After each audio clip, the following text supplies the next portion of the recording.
আবারও একটা ব্লাউজের ডিজাইন নিয়ে চলে আসলাম। এই ব্লাউজের ডিজাইন আগেও আরেকবার তোমাদের দেখিয়েছি, আজকেও আরেকবার তোমাদের দেখাচ্ছি ডিজাইনটা। এই ব্লাউজটা হচ্ছে মধুবালা ব্লাউজের ডিজাইন। ব্লাউজের প্রথমে হচ্ছে লাইনিংগুলো আমি সব সেট করে নেব, লাগিয়ে নেব।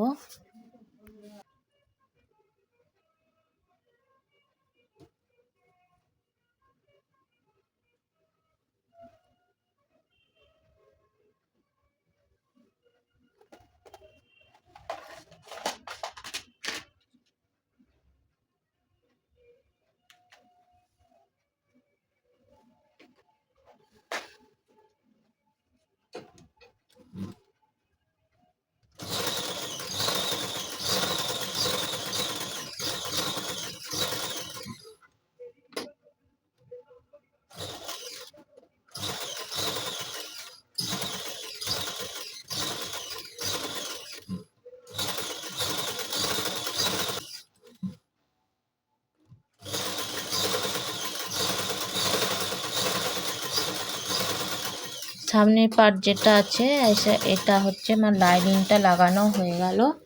এবার এর প্লিটটা টেনে নেব, ব্লাউজে দু মুখ সমান করে এর প্লিটটা আছে, প্লিটটা আমি টেনে নেব। প্লিটটা টেনে নেওয়ার পর এর যে সাইড পার্টগুলো রয়েছে সেই সাইড পার্টগুলো আমি লাইনিং বসিয়ে নেব।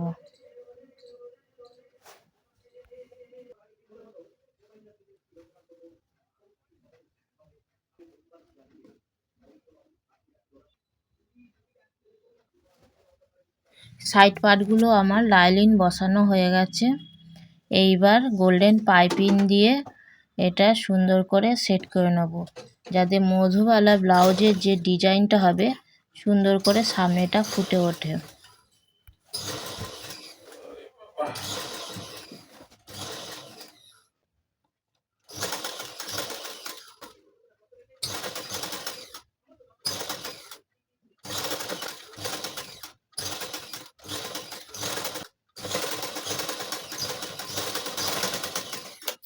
সাইড পার্টটা আমার পাইপিং বসানো হয়ে গেছে।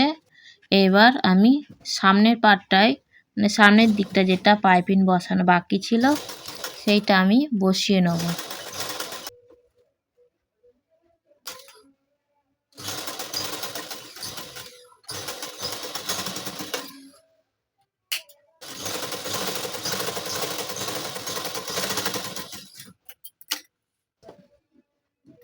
এবার ব্লাউজে যে সাইড পার্টটা ছিল ওই পার্টটাই আর সামনের পার্টটা নিয়ে আমি সেট করে নেব। এবার আস্তে আস্তে পিন দিয়ে সেট করে রাখবো যাতে একটু 19-20 না হয়ে যায়।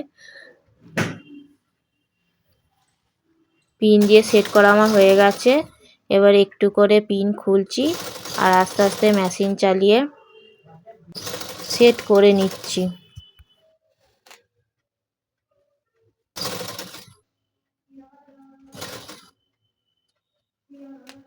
তবে এই ব্লাউজটায় পাইপিংয়ের সঙ্গে একটু জড়ি দিলে আরও সুন্দর খেলতো। তবে আমার কাস্টমার বলেছে ও শুধু গোল্ডেন পাইপিং দিয়ে নেবে, জড়ি নেবে না, তাই আমাকে শুধু পাইপিং দিয়েই ব্লাউজটা ফিনিশিং করতে হলো। ব্লাউজের সামনের পার্টটা আমার কমপ্লিট, পেছনটা ডিপ ইউ এবং গোল্ডেন পাইপিং দিয়েছি তাই তোমাদের কাছে শেয়ার করলাম না, সামনেটাই শেয়ার করলাম। দেখো, দেখে বলো কেমন হয়েছে।